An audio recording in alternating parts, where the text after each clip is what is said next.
Welcome back, everyone. Today we will be reading chapters 12 and 13. These will be the last two chapters out of this book that we meshed together. All the other ones are thick enough to fit our time slot. So this will be the last time that we put two chapters in one episode for this book. So let's begin. Chapter 12. It was another year and a half before Julia saw Quentin again. He'd become a hard boy to find. He didn't seem to have a cell phone or even a phone or even an email address. His parents talked in vaguenesses. She wasn't convinced that even they knew how to find him, but she knew how to find them. And he had to come back home once in a while, like a dog to its vomit. Quentin wasn't close to his parents, but he wasn't the type to cut them off all the way. Frankly, he wouldn't have the stones for it. Julia had the stones for it. She was a flight risk, no strong ties to the community. When she heard that the Coldwaters had sold up and moved to Massachusetts, she pulled up stakes and followed them. Even a suburban cultural sump like Chesterton had internet connections and temp agencies. No, especially a suburban cultural sump like Chesterton. And that was all she needed to get by. She rented a room over a garage from a retired guy with a janitor mustache, who probably had a webcam hidden in the bathroom. She bought a beat-up Honda Civic with a wired-shut trunk. She didn't hate Quentin. That wasn't it. Quentin was fine. He was just in the way. He had gotten it so easy, and she had it so hard. And why? There was no good reason. He passed a test, and she failed it. That was a judgment on the test, not on her. But now, her life was a waking nightmare. And he had everything he ever wanted. He was living a fantasy. Her fantasy. She wanted it back. Or not even that. She wasn't going to take anything away from him. She just needed him to confirm that Brakebills was real and to open a chink in the wall of the secret garden just wide enough for her to squeeze through. He was her man on the inside, though he didn't know it yet. So here's how it worked. Every morning before work, she drove past the Coldwaters' house. Every night around 9 o'clock, she drove by again and got out and quietly walked the perimeter of the lawn, looking for traces of her quarry. A McMansion like that, all double-glazed picture windows, broadcast the goings-on inside it out into the night like a drive-in movie. It was summer again, and the summer nights smelled like murdered grass and sounded like crickets fucking. At first, all she learned was that Mrs. Coldwater was a predictable but technically sound amateur painter in a sadly dated pop art mode, and that Mr. Coldwater had a weakness for porn and crying jags. It wasn't till September that the beast showed himself. Quentin had changed. He'd always been lanky, but now he looked like a skeleton. His cheeks were sunken, his cheekbones jagged, his clothes hung on him. His hair, cut your fucking hair already, you're not Alan Rickman, was lank. He looked like shit, poor baby. Actually, what he looked like was Julia. She didn't approach him right away. She had to psych herself up for it. Now that she had him where she wanted him, she was suddenly afraid to touch him. She quit taking temp assignments and went full-time on Quentin, but she stayed under the radar. Around 11 every morning, she watched him slam out of the house in a brown study and whiz into town on a hilariously antique white 10-speed. She followed him at a distance. Good thing he was completely oblivious and self-obsessed, or he would have noticed a red Honda with a death rattle shadowing his every move. There he was, the living, breathing, forensic trace of everything she'd ever wanted. If he couldn't help her, or wouldn't, it would be over. She'd have given 2 years of her life for nothing. The fear of finding out paralyzed her. But every day she waited, the risk that he would vanish again grew and grew. She would be back to square zero. All Julia could think was that if it came right down to it, she would sleep with him. She knew how he felt about her. He would do anything to sleep with her. It was the nuclear option, but it would work. No risk. It was her ace in the hole, so to speak. Who knows? It might not even be so bad. Different, doubtless, from James's smartly paced gymnastic exhibitions. She didn't even know anymore why she was so determined not to like Quentin. Maybe he'd been right. Maybe he was the one for her after all. It was hard to say, it was hard to know anymore. It was tangled up with everything else, and she was out of practice at having feelings for other people. At this point, it had been a long time since anybody had even touched her. Not since the zookeeper in the bathroom at the party, and that was mostly just spastic over-clothes pawing. Entirely clinical in its intent. The patient struggling under the knife while she performed the operation. She felt out of touch with her body, with pleasure of any kind. Dr. Julia noted, purely for the record, that it was scary how unloving she'd become, and how unlovable. She'd locked all that stuff away and melted down the key for scrap. It was in a cemetery behind a church, whither Quentin had retired for more sulking, that she sprang the trap. Looking back on it, she was proud of herself. She could have lost it, but she didn't. She got it out. She said her piece and hung onto her pride and showed him that she was every bit as good as he was. She made the case. She even showed him the spell, the one with the rainbow trails which she'd gotten down pat over the previous 6 months. Even those murderous hand positions, even the one with the thumbs, she had hit with icy precision. She'd never shown it to anybody before, and it felt great to finally unveil it for the audience. She took that beach like a goddamn Marine.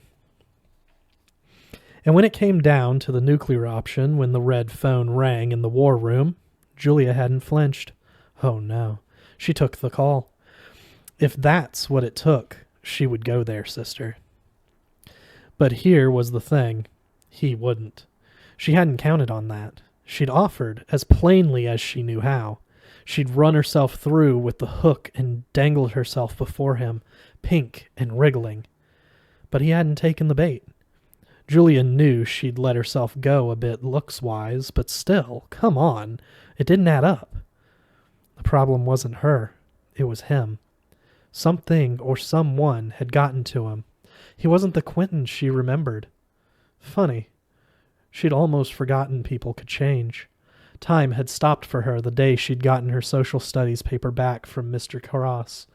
But outside the dark, musty interior of her room, time had gone on, hurtling forward. And in that time, Quentin Makepeace Coldwater had managed to get a boner for someone else besides Julia. Well, good for him. When he left, she lay down on the cold, soft, wet grass of the graveyard. It rained on her, and she let it. It wasn't that she was wrong, she'd been right. He'd confirmed everything that she'd ever suspected, about break bills and magic and everything else. It was all real, and it was extraordinary. It was everything she wanted it to be. Her theoretical work had been admirably rigorous, and she had been rewarded with full experimental validation. It was just that there was nothing he could do for her. It was all real. It wasn't a dream or a psychotic hallucination, but they weren't going to let her have it. There was a place out there that was so perfect and magical that it had made even Quentin happy. There wasn't just magic there, there was love too. Quentin was in love. But Julia wasn't. She was out in the cold. Hogwarts was fully subscribed and her eligibility had lapsed. Hagrid's motorcycle would never rumble outside her front door. No creamy enveloped letters would ever come flooding down her chimney. She lay there thinking, on the rich, wet graveyard grass, before the tomb of some random parishioner, beloved son, husband, father. And what she thought was this: she'd be right about almost everything. She'd gotten nearly full marks. A minus again. Blue only one question. Here's the one thing I got wrong, she thought. I thought that they could never wear me down.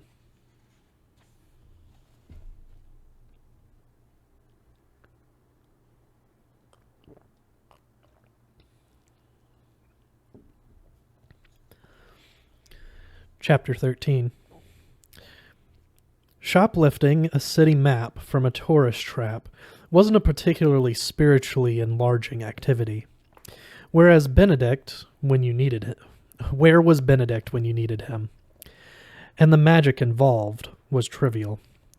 But it gave Quentin enough time to pull himself together. He wished he hadn't said that about Warren. He wished he weren't so tired and so stupid. He wished he would either fall back in love with Julia or get over her all the way. Maybe he was stuck in between forever, like the space between the portals. Food for the trolls. Quentin took a deep breath. He was surprised at himself. He knew that he was being weird and kind of a dick. So what if she slept with Warren and whoever and whatever else? She didn't owe him anything. God knows he was in no position to judge her. It was partly his fault that she had to do what she did. He could have used someone stable to hang on to right now, but as it happened, through no particular fault of his own, Julia was not a person one could hang on to. She needed one of those warning decals that they put on airplane parts. No step. He would have to be that person, the stable, reliable person, the one who had his shit together for both of them. They could either do this together or separately, except they had to do this together, because he was out of Leeds and she was very nearly out of her mind. It wasn't a particularly glamorous role, it wasn't the Bingle role, but it was his role. It was time he accepted it. Though, so far, she'd been a lot more help than he had.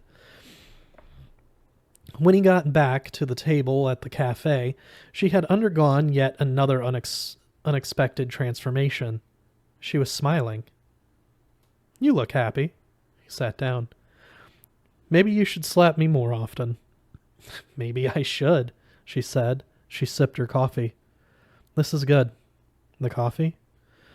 I had forgotten how good it can be. She turned her pale face into the light and closed her eyes like a cat sunning herself.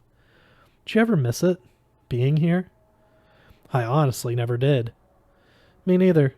Not until now. I had forgotten. Warren had written the address on a blue post-it, which Julia had kept clutched in her fist all the way from Richmond. Now they pored over the city map together, like all the other tourists in the square were doing, until they'd figured out where they were and where they were going.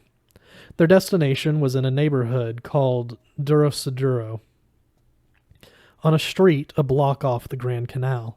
Not far, a bridge crossing away.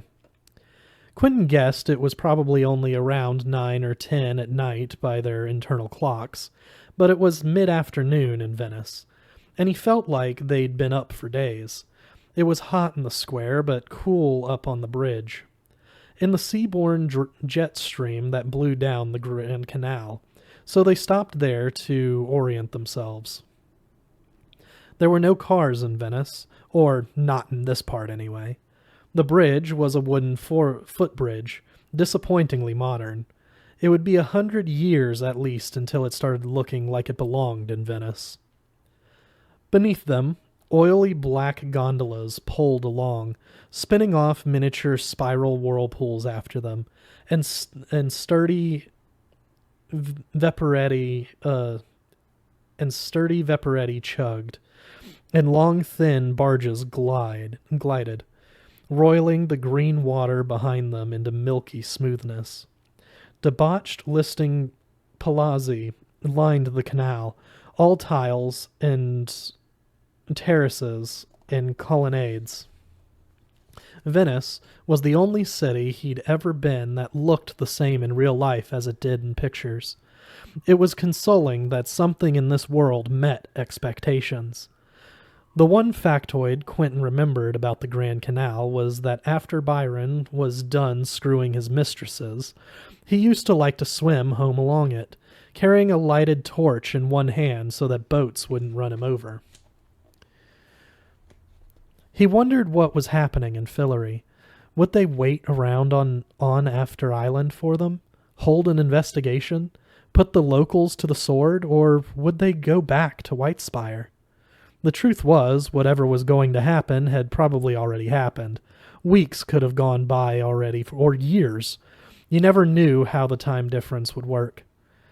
He could feel Fillory floating away from him, into its future, leaving him behind. Hell, must have broken loose when they vanished, but life would go on. They'd get back to normal.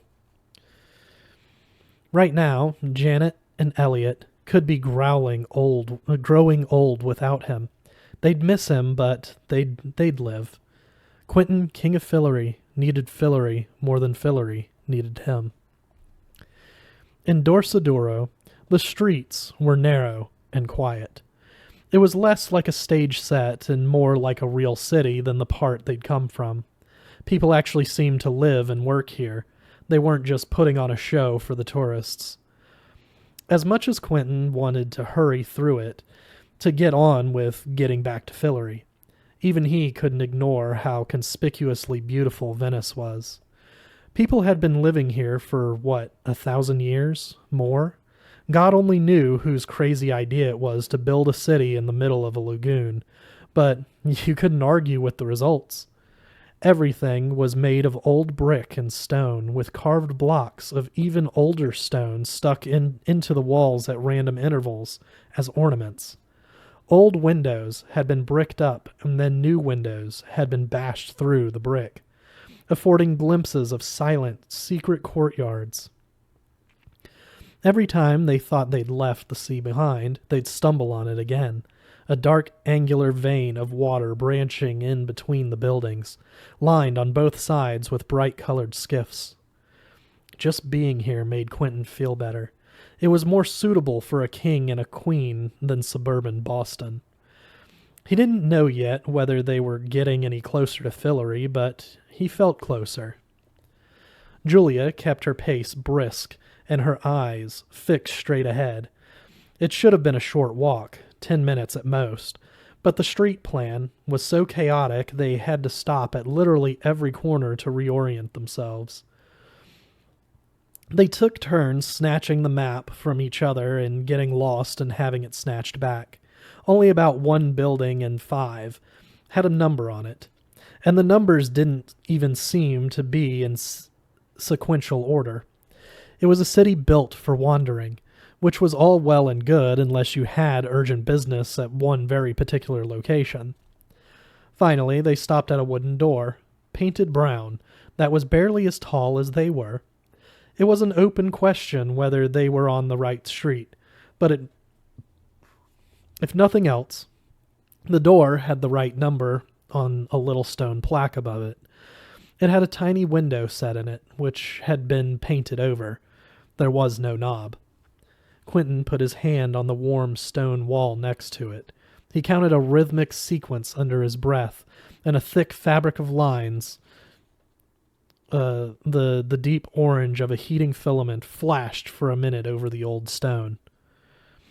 "The wards on this place are ironclad," he said. "If your fixer doesn't live here, whoever does knows what they're doing." Either they were about to improve their situation or significantly worsen it. There being no buzzer, Quentin knocked. The door didn't resonate under his knuckles. There could have been a solid mile of rock behind it, but the window swung open promptly. "See?" Darkness inside. "We'd like to talk to your boss," Quentin said. The window shut immediately. He looked at Julia and shrugged. What else was he supposed to say? She looked back at him impassively from behind her black glasses. Quentin wanted to walk away. He wanted to go back, but there was no back to go to. The only way out was through, onward and downward.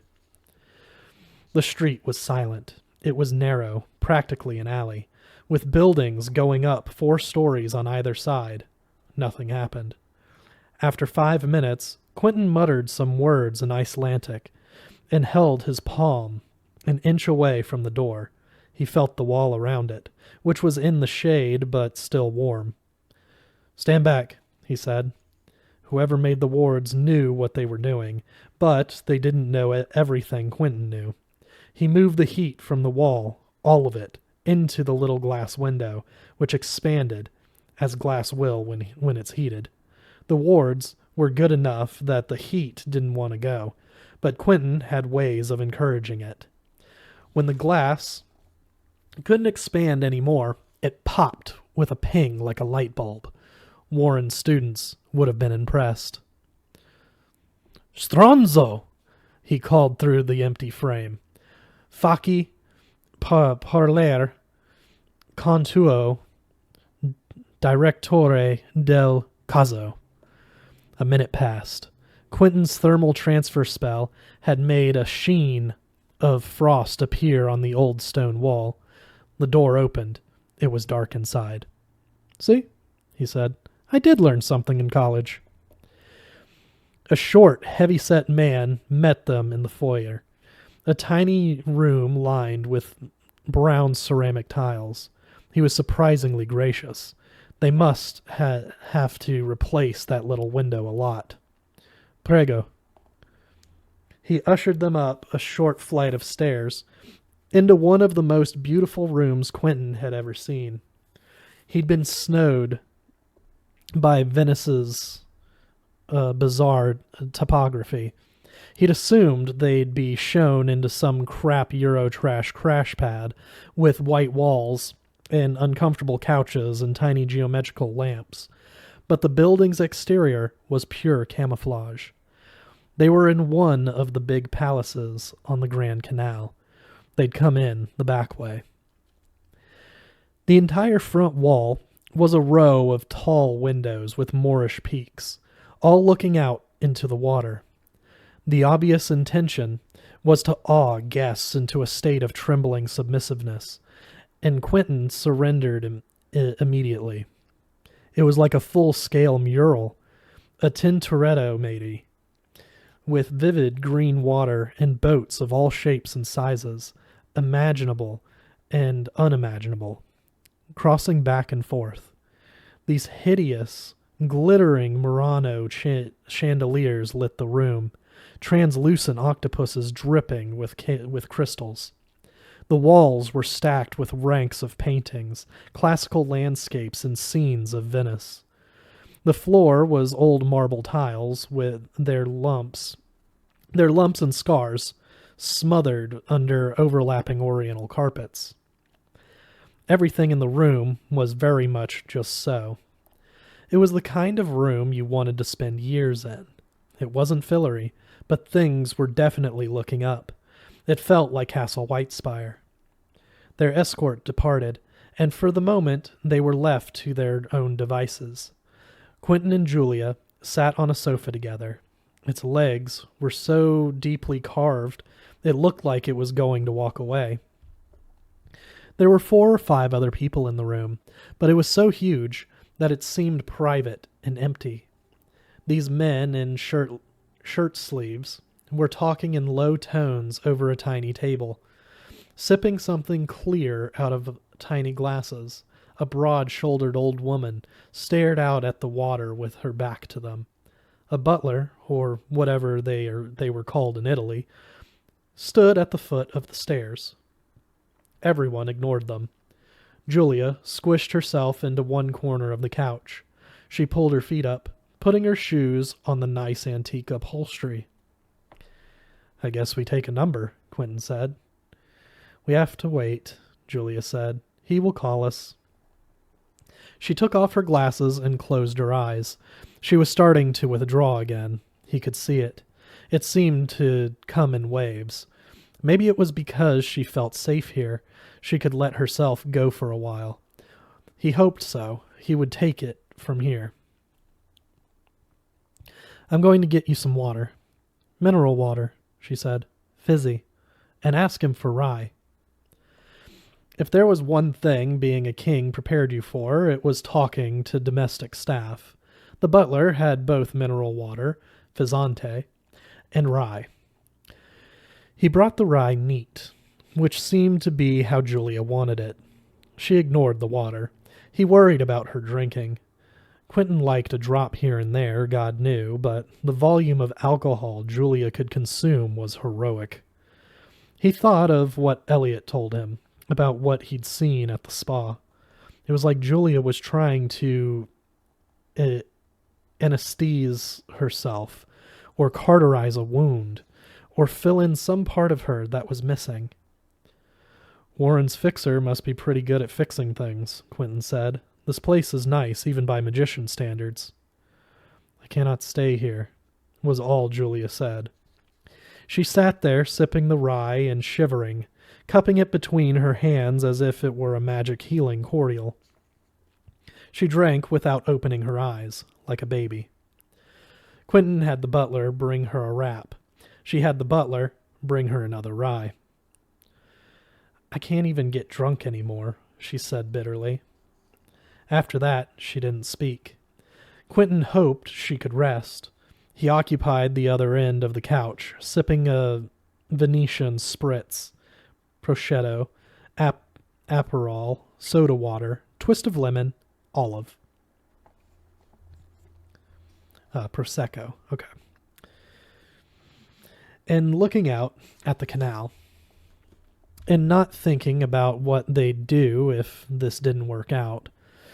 The palace directly opposite them was pink. The setting sun was turning it salmon. Its windows were all shuttered. Over the years it had settled unevenly.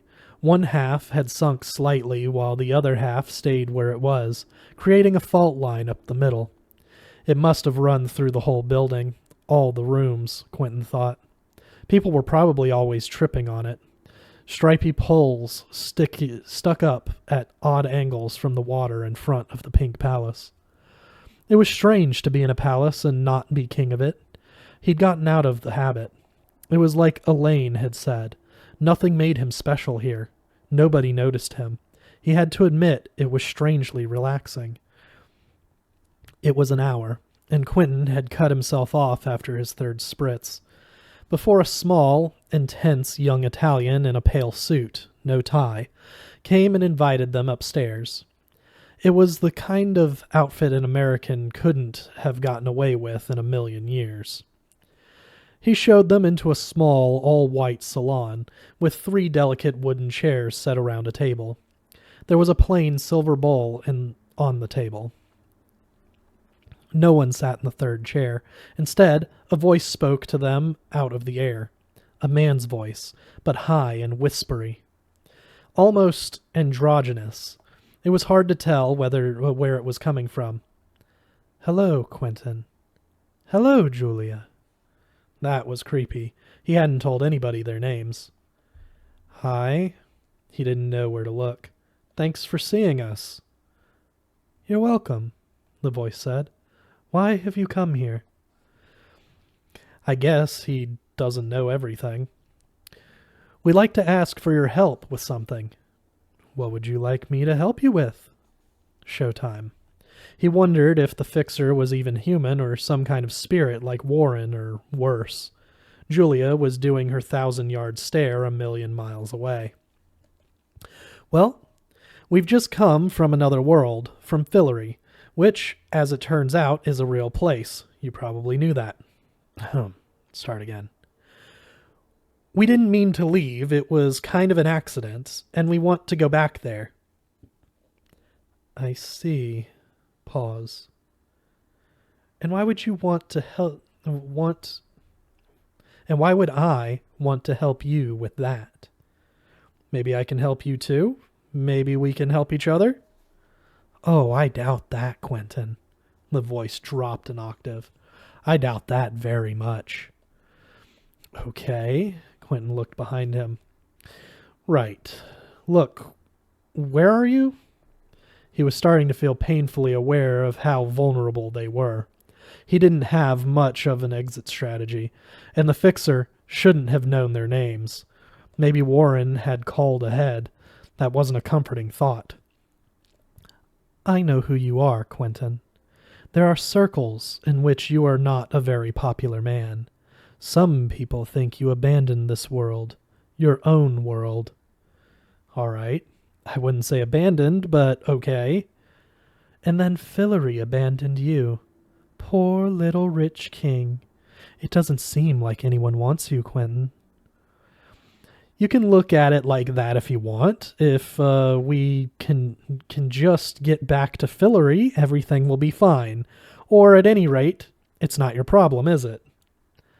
I will be the judge of what is and is not my problem. The back of Quentin's neck prickled. He and the fixer weren't getting off to a roaring start.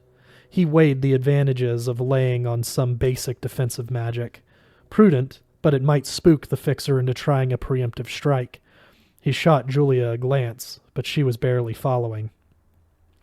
All right, I'm just here to do business. Look in the bowl. Looking in the silver bowl at this juncture seemed like a bad idea. Quentin stood up. Listen, if you can't help us, fine, we'll go. But if you can help us, give us a price, we'll pay it. Oh, but I don't have to give you anything at all. I did not invite you here, and I will decide when you can go. Look, in the bowl. Now there was steel in that high, whispery voice. Look in the bowl. This was going fast. It felt all wrong. He took Julia's arm and pulled her to her feet. We're leaving, he said. Now. He backhanded the silver bowl off the table, and it clanged against the wall. A slip of paper fluttered out of it. Against his better judgment, Quentin glanced at it. There were spells you could set off just by reading them. The paper had the words IOU, one magic button, written on it in crude magic marker. The door opened behind them, and Quentin scrambled to get them both behind the table. Oh, shit. He looked in the bowl. The voice was a lot lower than the one that had been speaking before. It was a voice Quentin knew well. It belonged to Josh. Quentin hugged him. Jesus, he said into Josh's broad, comforting shoulder. What the hell, man? He didn't understand how it was even possible that Josh was here, but it didn't matter. Probably it would, but not yet. He didn't even care that Josh had messed with their heads. What mattered now was that they weren't going to have a new disaster. They weren't going to have a fight. Quentin's knees were shaking. It was like he'd sailed so far from the safe, orderly world he knew that he was coming back around the other way, from the other side, and there was Josh. An island of warmth and familiarity. Josh disengaged himself tactfully. So, he said, welcome to the suck, man. What the hell are you doing here? Me? This is my house. What are you doing here? Why aren't you in Fillory? He was the same Josh, round-faced, overweight, grinning. He looked like a bear brewing abbot, but visibly older than the last time Quentin had seen him, which was more than 3 years now. Josh carefully closed the door behind him. Can't be too careful, he said. Got an image to protect. Kind of a Wizard of Oz thing going on, if you see what I mean. What's with the bowl? I didn't have a lot of time. I just thought it was creepy, you know. Look in the bowl, look in the bowl, he did the voice. Josh, Julia, you guys know each other? They'd met once before, in the chaotic run-up before the great return to Fillory, before Josh had set off into the Netherlands on his own. Hi, Julia. Josh kissed her on both cheeks. He must have really have gone Euro over here. Hi. Josh waggled both eyebrows at Quentin lewdly in a way that didn't seem like it should be physically possible. It was starting to sink in for Quentin just what a colossal stroke of luck this was. Josh would have the magic button. He was their ticket back to Fillory. Their wandering days were over. So listen, he said, we've got some problems. Yeah, you must if you came here. We don't even really know where here is. You're in my house. That's where he is, where here is. Josh waved his arms grandly. Here is a huge fuck-off palats of the Grand Canal. He gave them the tour. The palazzo was 4 floors, the lower 2 for business, the upper 2 for Josh's private apartments, to which they retreated. The floor was massive pink-swirled marble slabs, the walls crumbling plaster. All the rooms were odd sizes and seemed to have been built as they were needed, on a series of whimsical impulses that it was now impossible to reconstruct. All glory to the great quest for Fillory, but they needed a break. Julia requested a hot bath, which frankly she badly needed. Quentin and Josh retired to the tremendous dining room, which was lit by a single modest chandelier. Over plates of black spaghetti, Quentin explained as best he could what had happened and why they were here. When he was done, Josh explained what had happened to him. With Quentin, Elliot, Janet, and Julia safely installed on the thrones of Fillory, Josh had taken the button and embarked on an exploration of the Netherlands. He'd seen as much as he ever wanted to see of Fillory, and it hadn't been pretty. And anyway, he was sick of scraping along in the other shadows. He didn't want to be co-king of Fillory. He wanted to do his own thing his own way. He wanted to find his own Fillory. He wanted to get laid. Josh could be careless about a lot of things. What he ate, wore, smoked, said, did. But you don't get into break bills without being a genius of some kind or another. And given the right stakes, he was fully capable of being highly methodical, even meticulous. In this case, the stakes were just right. He began a careful survey of the Netherlands. This was not a thing to be undertaken lightly. As far as anyone knew, the squares and fountains of the Netherlands extended an infinite distance in all directions, never repeating themselves, and each one led to a different world, and maybe a whole different universe. It would take no effort at all to get lost, so lost that you could never find your way home.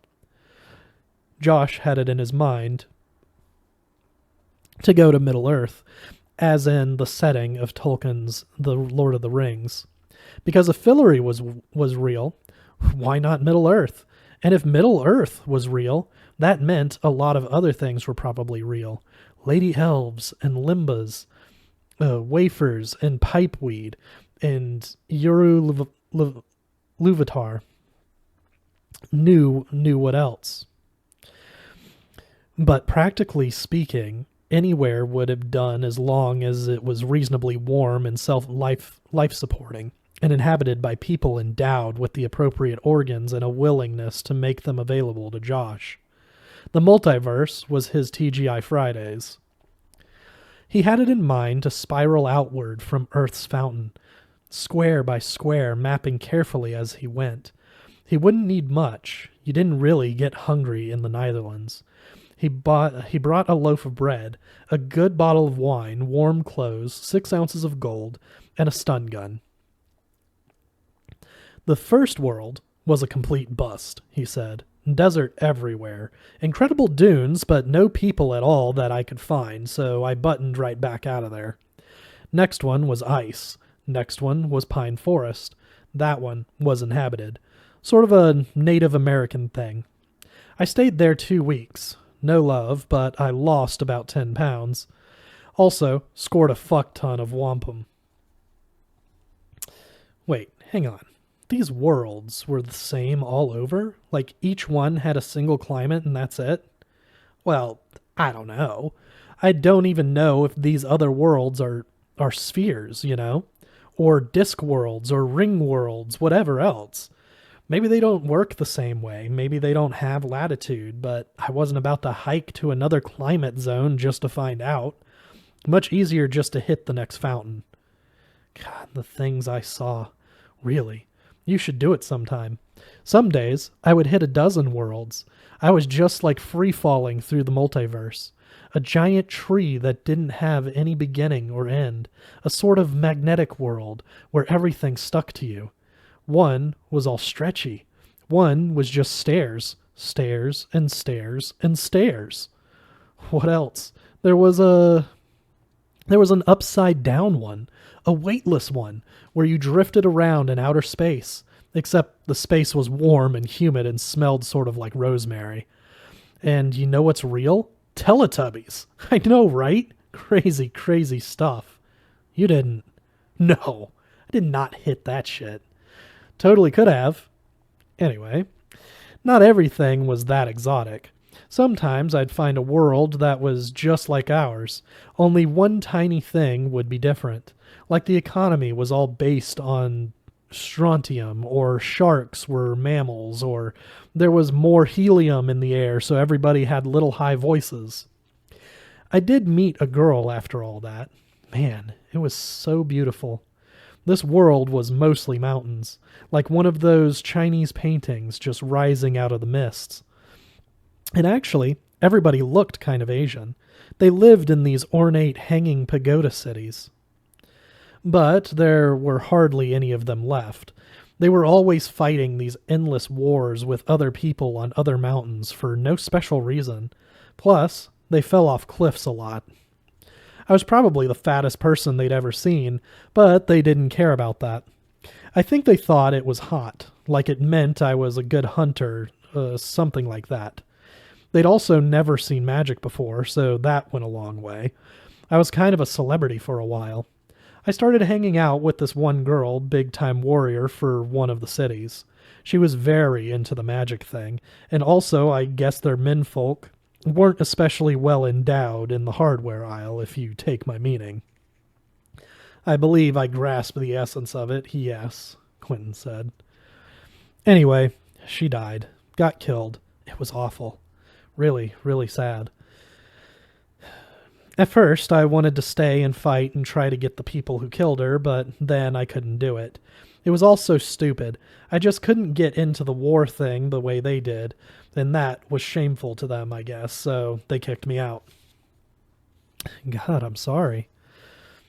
Poor Josh. The way he talked all the time, you sometimes forgot he had feelings, but they were all there, if you dug deep enough.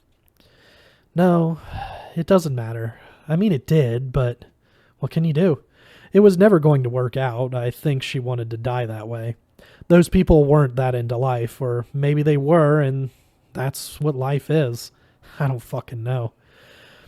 That's when it all went to shit. All the fun was gone. I went to this kind of Greek world, all white cliffs and hot sun and dark seas. I slept with a harpy there. You had rebound sex with a harpy? I don't know if that's what she was. Wings for arms, basically. Her feet were kind of talony, too. Right. She practically took off in the middle of it, feathers going everywhere, way more trouble than it was worth. I still have a scar from where she clawed me. I don't want to see it. Josh sighed. All the humor had drained out of his face, leaving it gray under the stubble. Now Quentin saw those years that he'd missed before. I mean, all I was looking for, basically, was some kind of why the last man setup, right? Where I was the only dude in a world of chicks. I know it's out there. They could even all have been lesbians, and I would just watch. I'd be good with whatever. Anyway, after that, I started just sliding through worlds. Worlds. I stopped caring. It was like when you've surfed too much porn on the web, and none of it seems real, but you keep going anyway. I'd get to a world and immediately start looking for any excuse to quit and go on to the next one. As soon as I'd see one wrong thing. Oh, this one has flies, or the sky is a weird color, or no beer.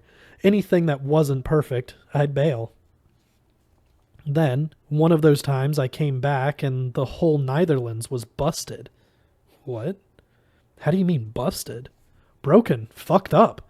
Do you know about this? If I hadn't seen it, I wouldn't have believed it. He drained his wine glass. A man came to refill it, and Josh waved him off. Whiskey, he said. He went on.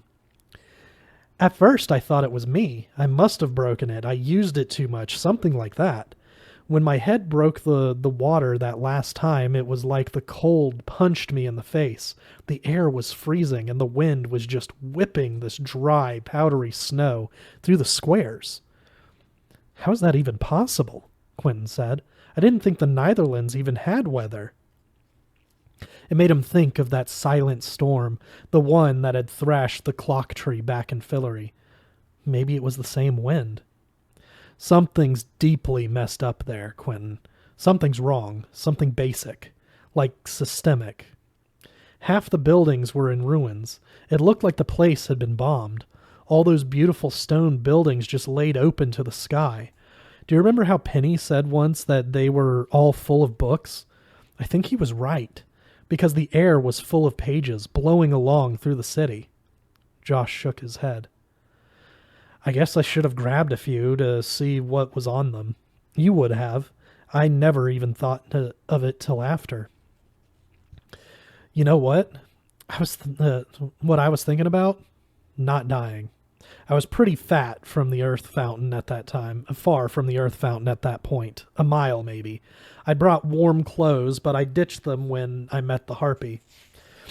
It was hot as hell there, and she kind of tore at my clothes a lot of the time anyway. So I was practically naked, and a lot of my landmarks were gone. A lot of the fountains were gone too. Some of them were leveled. Some of them were frozen. You know how you can really do magic there? You can't really do magic there? A couple of times I just squatted down in a corner. I thought maybe I'd wait out the storm, but really I just wanted to go to sleep. I didn't think I could go on. I could have died easily. I was out there for about half an hour. It's a miracle I found the earth fountain at all. I really thought I wouldn't make it. It's incredible that you did. Good job, Josh. Just when you were ready to write him off, he kicked into gear, and when he did, he really was indomitable. Like that time in Fillory when he'd beaten the red-hot giant with his black hole spell. He'd probably outlived them all. I keep trying to figure it out, Josh said. It was like somebody had attacked the Netherlands or cursed it, except who could do that? I didn't see anybody there. It was just as empty as it always was. I thought maybe, I know it's silly, thought maybe I'd see Penny. Yeah. I mean, not that I wanted to. I couldn't stand that guy, but it'd be nice to know he's not dead. Yeah, it would. Quentin was already trying to calculate whether this meant he and Julia couldn't get back to Fillory through the Netherlands. It was still possible in theory. They'd just suit up for cold weather. Bring an ice axe. I always thought the Netherlands were invulnerable, Quentin said. They felt like they were outside time. I didn't think they ever changed, but it sounds like an earthquake hit them. An earthquake and a blizzard at the same time. I know, right? What are the odds? I don't suppose you noticed whether the Fillory fountain was still there, Quentin said.